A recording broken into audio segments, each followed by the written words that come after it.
Thank you. Okay, today we are having a very special presentation, and as I spoke to you about it, this has taken a lot of work by a lot of people who've given up their time and their effort, and we also have guest speaker as well. Today's presentation is called Hope and Dream, and it is a presentation commemorating Dr. Martin Luther King and the Civil Rights Movement, and in particularly the Civil Rights Day, which is coming up. It is going to be started out by a guest speaker that we have who is from the Salt River Pima Maricopa Nation, and I would like to introduce you to Mr. Archie Kashoya.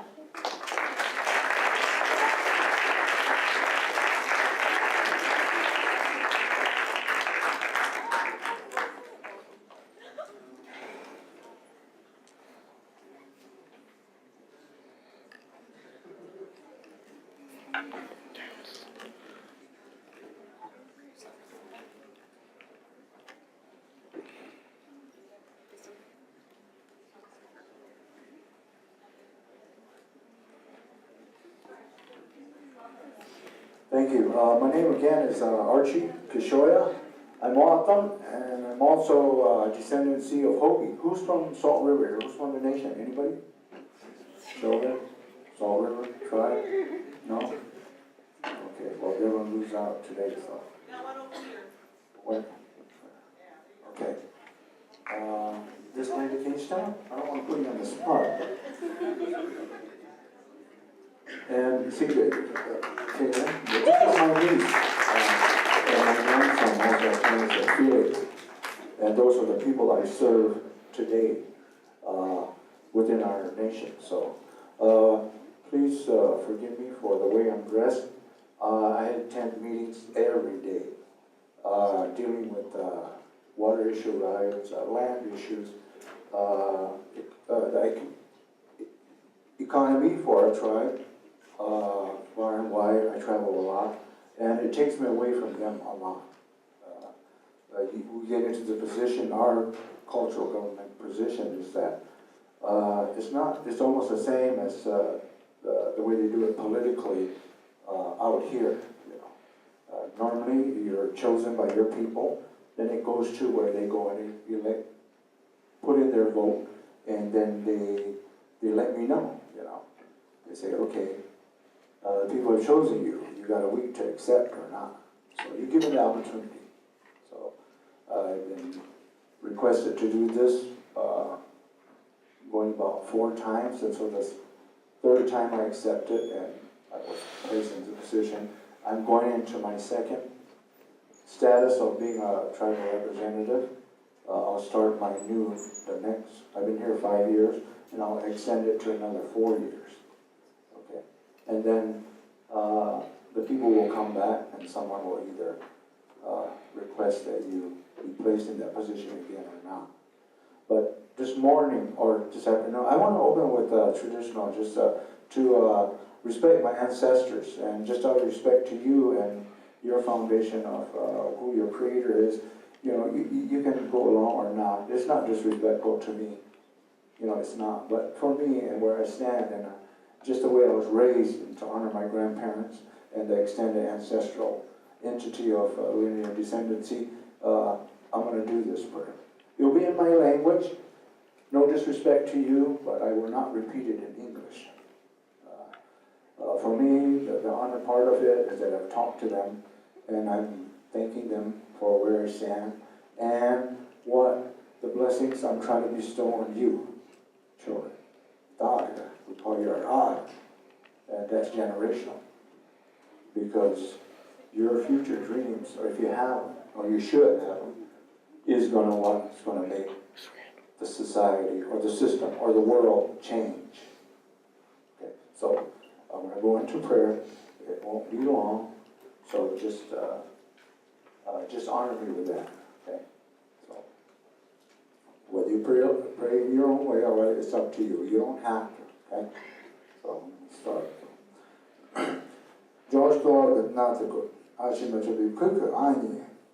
The time I Oder detta, idan vösic ma hamachkam, ergan, hugam, anyam, kaka, mata puju eda, etarga vöna, arogs, kukar, en hugam, mata mohin, en 20, men las moche, vösic for eda, moidata, etarga. Opus injaget, men das on ju, men det mohin, opus ju hugam, och det humachkam, ett himda, baba en gaga, ett natapå. Ja, amen. Today, my name again is Archie Carl Kishoya. I'm named after my grandfather, who passed when my dad was 4 years old. The extent of where I was at and coming into the realm of, as children do, leading into me as an adult, my teachings were based on land, based on tradition, culture, but back at that time, my generation, in which my nieces and nephews, children, don't deal with it today, I was government ward, and for me and my generation, I was placed into boarding schools. So I basically left when I was 7 years old, went into 8 years old. I traveled far from my family. It was scary, and I didn't return until I was 17. So for me, you hear a lot about historic trauma among my generation of whether it's the woman or the man. But in my school and the practice of what I was taught, there was a practice to take it away from me. So at certain times, even going there, we had to restructure ourselves as children to come together as awesome people to do our practices, but not in a visible sense. Almost I look at it like the Underground Railroad, where we would go certain places and practice it, and speak my language so I would not lose it. And to honor those traditions of what I was taught. But the greatest fear I had and what affected me was that my parents did not care. Where were they? Why didn't they come get me? I'm so far away. Will I ever go home? But in that process, those were the effects for me, and I became an adult, I became a man when I shouldn't have become a man. Because we created societies within the boarding school to honor and to protect that warrior. We're a warrior society. My mom was a woman warrior, single parent, raised 8 children, and look how we turned out. She had a dream. She had a dream for her children to be examples for the next generation, her grandchildren. But some of us did not follow. And I'll tell you the truth, because at some point in my life when I came home, I got into other things, you know. I didn't practice what was traditionally right. I didn't practice the morals behind it, of that foundational creator. So today I had to go back at one point in my life, exactly when I was 30 really. Started it when I was 27. Started to change my life, to heal myself, and get back into the societies of the culture, and say what was sacred to me. And now I still practice it, and I endorse it. I go out and do certain things for a society called Fatherhood is Sacred. Motherhood is Sacred, which has traditional principles and does have vision. Visions create dreams. Dreams are established by vision. Without vision, you as children, or where you're going to go from here when you finish school, you're the example of the people that you represent, which basically goes back to being family. So my family did well with me and were the example of teaching me what the vision of who I was as an O'odham man, as a native man, what I should be the example of. Don't worry about what's going on out there beyond that boundary. So I can tell you today, I know the ground that I stand on right here today is O'odham Aboriginal territory.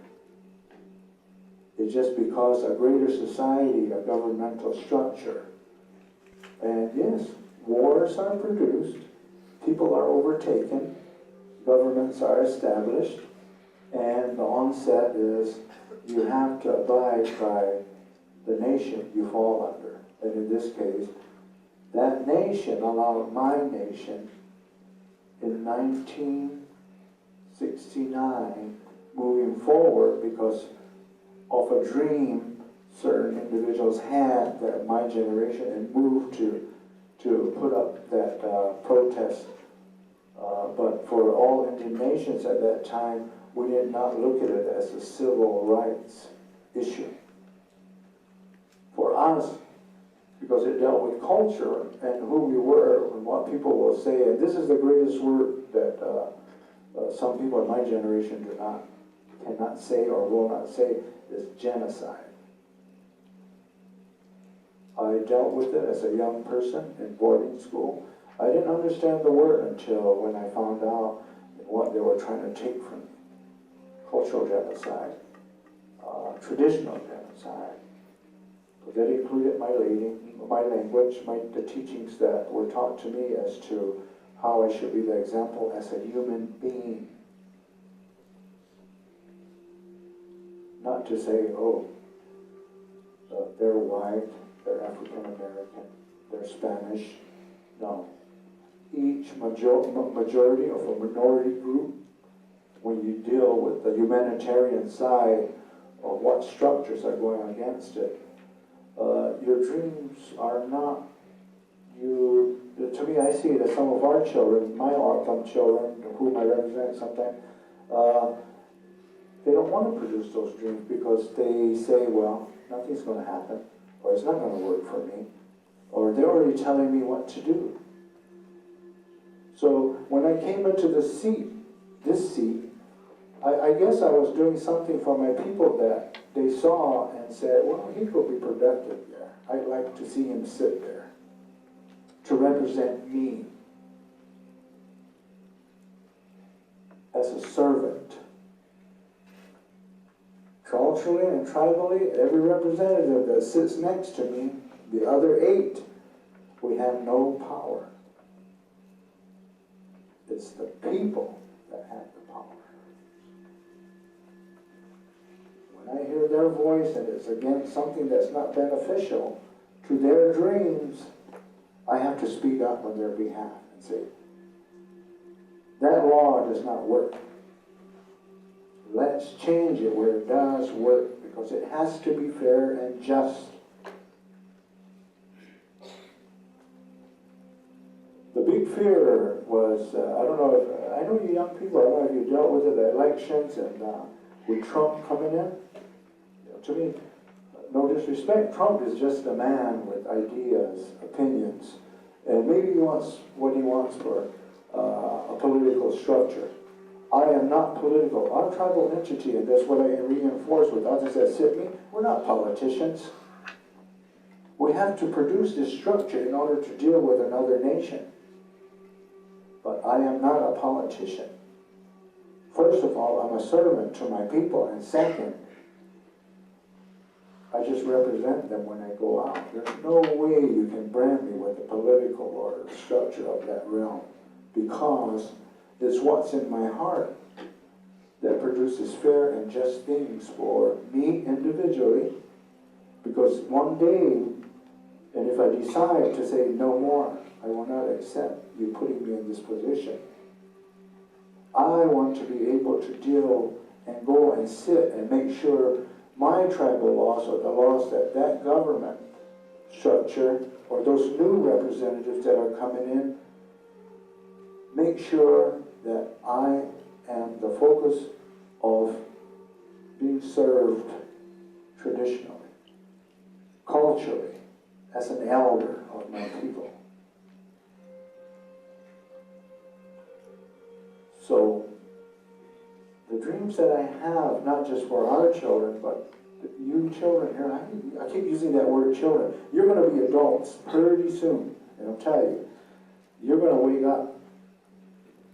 How am I, or your parents might say, time to move on, you're 18. Got to go find your own place, get a job. And some of you won't. Some of your family structure will allow you to stay there. My family, me, I started early with my children. When you turn 18, you're going to be responsible. The only time you're going to stay here is if you're going to college. Because I know how hard it is to get a room and go to school and not be able to pay rent.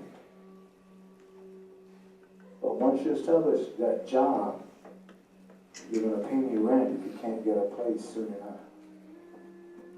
So that's been the practice. All my children, they're on their own now. They have places they're staying. Well, one moved with their mom. But to me, they're being productive. They work for the tribe. They've established those things. And to me, you're being responsible. You're being productive. You're giving back. So that's the dream that I have for my children. And their visions and where they want to go, I've always supported. I've always supported that anyone can go to college. I just had a young lady approach me the other day and said, you came to talk to us, and you did say what you want to do in life, you experience it. You can always change it. And I believe in that. I did it. I've been so many things that I've learned, but not really focused on one thing, and it's helped me. And I've seen people change their degrees, and you hear their parents say, you can't do that. No, you're going to be a doctor. We want you to be a doctor or an attorney. To me, I've always focused, well, what do you want to be? I'll support it. There's so many interests in musical. I used to play in a band. My dream was never to be a rock star. I played in a band because I love music. Reggae, gospel, Tahana music, oldies, right? Never rap, but I think I can do it. I think I'm rapping right now, right? So to speak. But either way, I've never really deterred them from doing it. So I still have all these instruments they've got in them, to bass, piano, organ, drums. They're still at my house in the storeroom. I've never discouraged them. I said, do it, try it. But, I don't worry about the money. I buy it, they try it, they get good at it, and then they go to something else. To me, I'm seeing that they're being individual. They're trying new things because that's what you're going to do in life. If you only experience one thing going into life, or only wanting one thing, that's the only thing you'll ever focus on in life when you go. And then when it doesn't work, that's where children say, I don't know what I'm going to do now. Where do I go? So for me, you experience as many things as you can. That's positive. I know you have a dream, or if you're thought about it. Even if it's just in a flash, I know what you want to do. Try it. I've always talked to children too. If you fail, it's not failure. That part of what people call failure is you tried it, but even though your peers say, dumb guy, or you tried it, you're no good, you're not going to make it. Don't worry. Everybody is dictating what another person has to do. And to me, that doesn't bring out your individualism. That dream, that voice, whether it's that voice that the government has to hear, the national government, or the tribal government has to hear. We need to hear your voice. I catch myself walking around and saying, I know your children, you can't vote yet, but you heard the issue at council meeting. What is your solution? And I had another councilman with me, and he says, why do you ask that? Because it's what we're going to decide on this issue is going to affect them. So if I can hear his comment, it means something to me. Because I want to base my decision, if I hear it and it's good, and I think, wow, okay, maybe, we should do that. That's the way I'm going to move to try to change the council's mind and saying, no, I think we should do it this way because this is a comment. And I'll say that for one of our younger, our young. And to me, it's a good solution. But remember, any solution you implement based on your dream, if it doesn't work, you can always change it. That's where you practice. That's where you practice your responsibility of learning.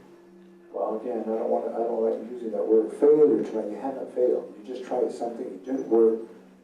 You use your mind, you try to focus on something else. You're practicing. That you're the fixer, you're the solution maker. Whether it's your individual life, whether it's you establish a family, and your children get into other things, you're the solution maker, because that's who we are. Or we should be. I never walk away or I never go home with something on my mind that hasn't been finished.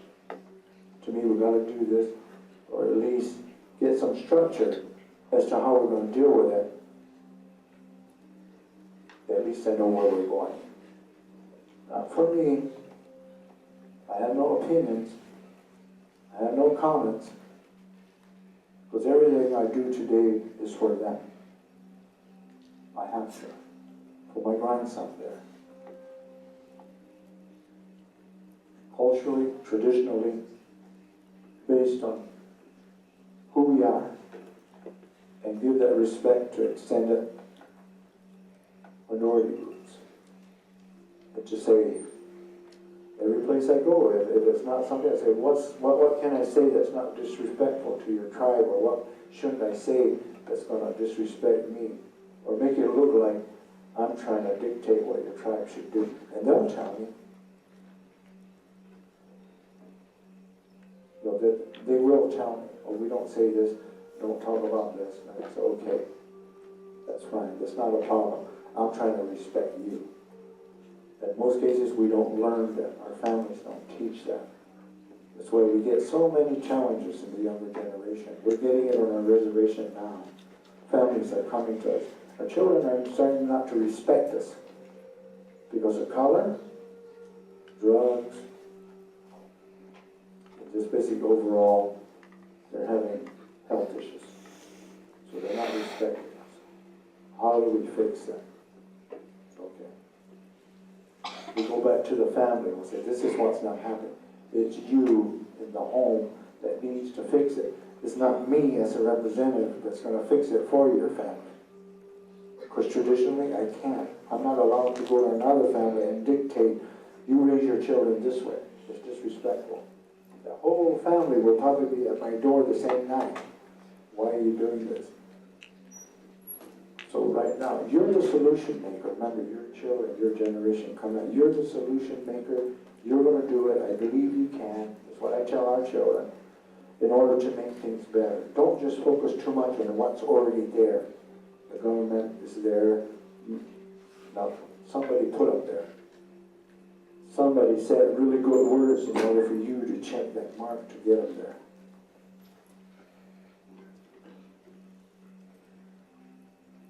Today, moving forward, your dreams do matter. I mean, whether I'm in the Salt River Nation, it matters because we're affected by Mesa, we're affected by Scottsdale, and you're going to be there in those areas. What you do affects our community. What our community does affects your community. So you always hear people, can't we just get along? To me, that's not a cliche thing to say because it's so true. The thing is, we need to get along. We need to bring that respect and that integrity of who we are and what we're the examples of. And sometimes it is going to be hard, I'm telling you. Because somebody always has an opinion about what you do, who you are, what you say. And to me, I've grown up, and I hate to say this, I went to boarding school, I don't care what you say. I'm gonna do what I have to do in order to protect the people, my tribe that are here with me, to preserve who we are. And in this case, sometimes the greater nation, it's family. It's family. Everybody has a dream. That was one thing was in the eulogy. It struck me one day when I heard it was Robert F. Kennedy, and Kennedy doing his eulogy, and there was the ending that I heard that, and I've dealt with that to this day, and I always go back to it. I do, and I sort of base my life on it, other than getting back in society and instilling the principles of fatherhood and sacred, and following those 5 principles of creator, choice, teachable, wisdom, and service. But there was this one thing, and I thought, no, that's my grandfather. That is my grandfather. It was, in a sense of what people deal with or what they see, or the structure of things that have been implemented, they ask why. Why this, or why that? Why don't they do it this way? But for me, I dream things that never were for my people, and say, why not? Because that is the dream. You have greater things you're probably thinking about what you want to do when you leave and you become an adult. Things that could be challenged. And that's okay. Why not? Because whatever the outcome of it, that it is going to be, that you're going to deal with, you've done it, you've tried it, you've voiced it. Because during that line, and I've done this sometimes, because people will tell me that, okay, I like it, I like what he said, yes, I support you. Those people will still have the same dream you do, just differently.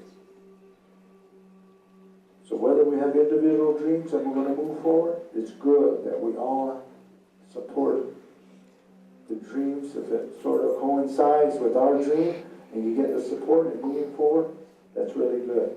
That's where changes happen. Whether we think of it or not, changes will happen. Changes are going to come. Your generation, the next generation coming forward, changes will come. But the fear is, will those changes be better? Will they be beneficial or not? So when you become parents, and I've always been supportive of education, you tell your children, you go to school, you get the academics. At one point I fell behind when I was going to school. And the fear was, yeah, I'm dumb guy. Maybe I am dumb. Not even getting it. I had a teacher who approached me and said, you just don't understand it. That's it. You didn't understand it. You were socializing. You were doing other things. You just fell behind. So now it's up to you, in order to catch up, to sit with me or sit with someone else and try to understand it. Because once you do, and it was algebra. And so I did. I sat with my math teacher. A couple of nights and boom, okay, I understand. Wow, that's easy. And I caught up. It's that simple. Sometimes when you don't know something or you're dealing with something that you think is hard, you just don't understand it. But sometimes we take it a little farther because we see it as that it's, it affects our vision or our dream. You fix it, you understand it, and you move forward. That's life. It's not as simple as that either, because you make your life what it's going to be. If you don't work, if you're not getting a job, you're not trying hard enough. If your concerns, you're not voicing it enough, then yeah, it falls back on us. For me, it's just, I don't know what I did to get into this position, but somebody had enough faith, or somebody saw something I was doing, and he trusted that I could do it for them, that I could listen, which I do, that I can serve. Their dream was, in some way, a part of that dream of where they wanted to see the tribe go.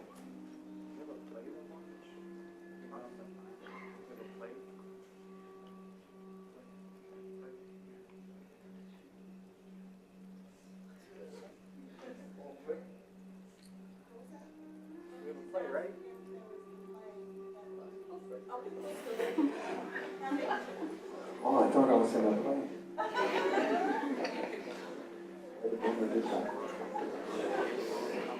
Scared me. I'm sorry, I thought I was going to do something.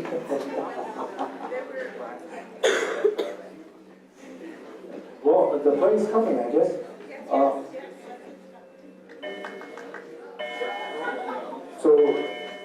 I guess for me, that's what the message I'm just trying to bring to you, that you have dreams, you can fulfill them. Try not to let other people dictate who you are, where you're going to go.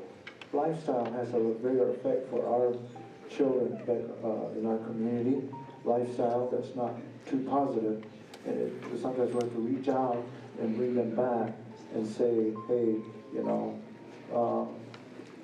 how can we help? How can we support? I'm here. And in most cases, our children will extend that request for whatever other services that they need. So. Thank you.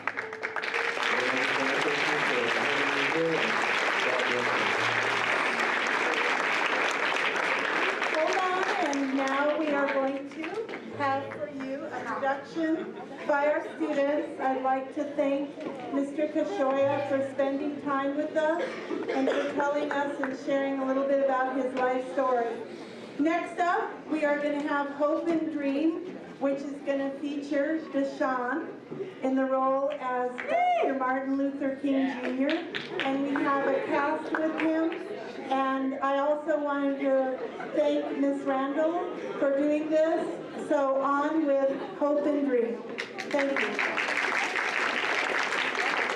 All right, thank you all. I'm so proud of you all. Right now, we are going to take you to a place in the segregated South where the March on Washington honors those civil rights leaders, makers, dreamers, those who have hope, both past and present. So, on to the segregated South. I'm happy to join with you today in what will go down in history as the greatest demonstration for freedom in the history of our nation.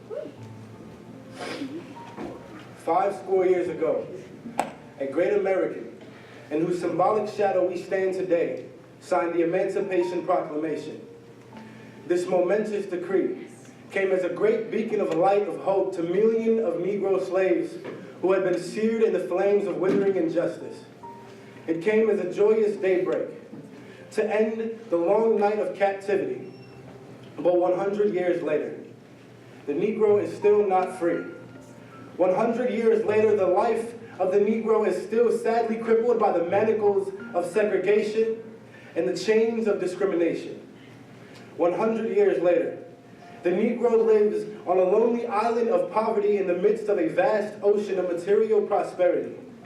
100 years later, the Negro is still languished in the corners of American society and finds himself in exile in his own land. And so we've come here today to dramatize a shameful condition. In a sense, we've come to our nation's capital to cash a check. When the architects of our republic wrote the magnificent words of the Constitution and the Declaration of Independence, they were signing a promissory note to which every American was to fall heir. This note was a promise that all men, yes, black men as well as white men, would be guaranteed the unalienable rights of life, liberty, and the pursuit of happiness. It is obvious today that America has defaulted on this promissory note. And so far as her citizens of color are concerned, instead of honoring this sacred obligation, America has given the Negro people a bad check. A check which has come back marked insufficient funds. But we refuse to believe that the Bank of Justice is bankrupt. We refuse to believe that there are insufficient funds in the great vaults of opportunity of this nation. And so we've come to cash this check. A check that will give us, upon demand, the riches of freedom and security of justice. We have also come to this hollow spot to remind America of the fierce urgency of now. This is no time to engage in the luxury of cooling off, or to take the tranquilizing drug of gradualism. Now is the time to make real the promises of democracy. Now is the time to rise from the dark, desolate valley of segregation to the sunlit path of racial justice. Now is the time to lift our nation from the quicksands of racial injustice to the solid rock of brotherhood. Now is the time to make justice reality for all of God's children. It would be fatal for the nation to overlook the urgency of this moment.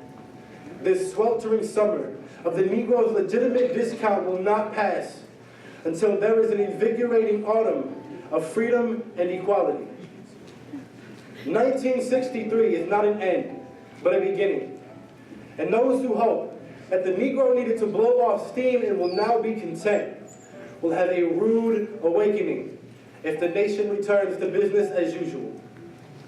And there will be neither rest nor tranquility in America until the Negro is granted his citizenship rights. The whirlwinds of revolt will continue to shake the foundations of our nation until the bright day of justice emerges.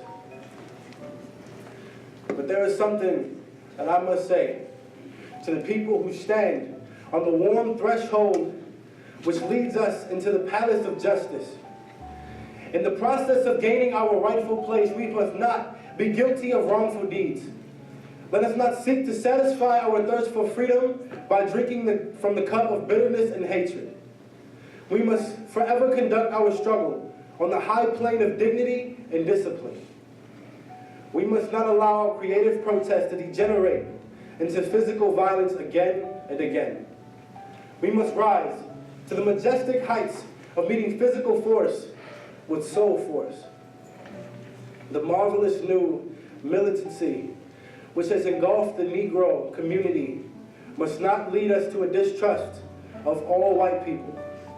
For many of our white brothers are evidenced by their presence here today, have come to realize that their destiny is tied with our destiny. And they have come to realize that their freedom is inextricably bound to our freedom. We cannot walk alone, and as we walk, we must make the pledge that we shall always march ahead. We cannot turn back. There are those asking the devotees of civil rights, when will you be satisfied? We can never be satisfied as long as the Negro is the victim of unspeakable horrors of police brutality. We can never be satisfied as long as our bodies heavy with the fatigue of travel cannot gain lodging in the motels of the highways and the hotels of the cities. We cannot be satisfied as long as our Negro's basic mobility is from a smaller ghetto to a larger one. We can never be satisfied as long as our children are stripped of their selfhood and robbed of their dignity by signs stating, "For whites only." We cannot be satisfied as long as a Negro in Mississippi cannot vote and a Negro in New York believes he has nothing for which to vote. We are not satisfied, and we will not be satisfied until justice rolls down like waters and righteousness like a mighty stream. I am not unmindful that some of you have come here today out of great trials and tribulations. Some of you have come fresh from narrow jail cells, and some of you have come from areas where your quest for freedom left you battered by the storms of persecution and staggered by the winds of police brutality. You have been veterans of creative suffering, continue to work with the faith that unearned suffering is redemptive. Go back to Mississippi. Go back to Alabama. Go back to South Carolina. Go back to Georgia. Go back to Louisiana. Go back to the slums and the ghettos of northern cities, knowing that somehow this situation can and will be changed. Let us not wallow in the valley of despair. I say to you today, my friends, and even so, we face the difficulties of today and tomorrow. I still have a dream, and it is a dream deeply rooted in the American dream.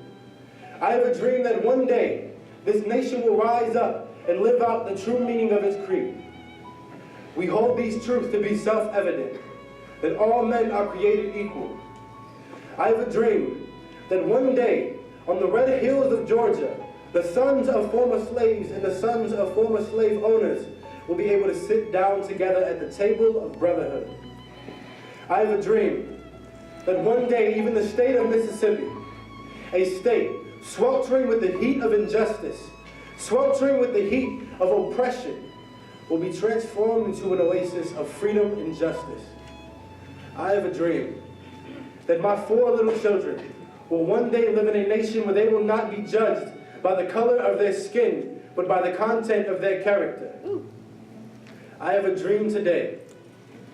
I have a dream that one day, down in Alabama, with its vicious racists, with its governor having his lips dripping with the words of introposition and nullification, one day right there in Alabama, little black boys and black girls will be able to join hands with little white boys and white girls as sisters and brothers. I have a dream today. I have a dream that one day every valley shall be exalted and every hill and mountain shall be made low. The rough places will be made plain and the crooked places will be made straight. And the glory of the Lord shall be revealed, and all flesh shall see it together. This is our hope. And this is the faith that I will go back to the South with. With this faith, we will be able to hew out of the mountain of despair a stone of hope. With this faith, we will be able to transform the jangling discords of our nation into a beautiful symphony of brotherhood. With this faith, we will be able to work together, to pray together, to struggle together, to go to jail together, to stand up for freedom together, knowing that we will one day be free. And this will be the day. This will be the day when all of God's children will be able to sing with new meaning. My country, 'tis of thee, sweet land of liberty, of thee I sing. Land where my fathers died, land of the pilgrim's pride. From every mountainside, let freedom ring. And if America is to be a great nation, this must become true. And so let freedom ring from the prejudiced hilltops of New Hampshire. Let freedom ring from the mighty mountains of New York. Let freedom ring from the heightened Alleghenies of Pennsylvania. Let freedom ring from the snow-capped Rockies of Colorado. Let freedom ring from the curvaceous slopes of California. But not only that, let freedom ring from Stone Mountain of Georgia. Let freedom ring from Lookout Mountain of Tennessee. Let freedom ring from every hill and molehill of Mississippi. From every mountainside, let freedom ring. And when this happens, and when we allow freedom ring, when we let it ring from every village and every hamlet, from every state and every city, we'll be able to speed up that day when all of God's children, black men and white men, Jews and Gentiles, Protestants and Catholics, will be able to join hands and sing in the words of the old Negro spiritual. Free at last, thank God Almighty, We are free at last.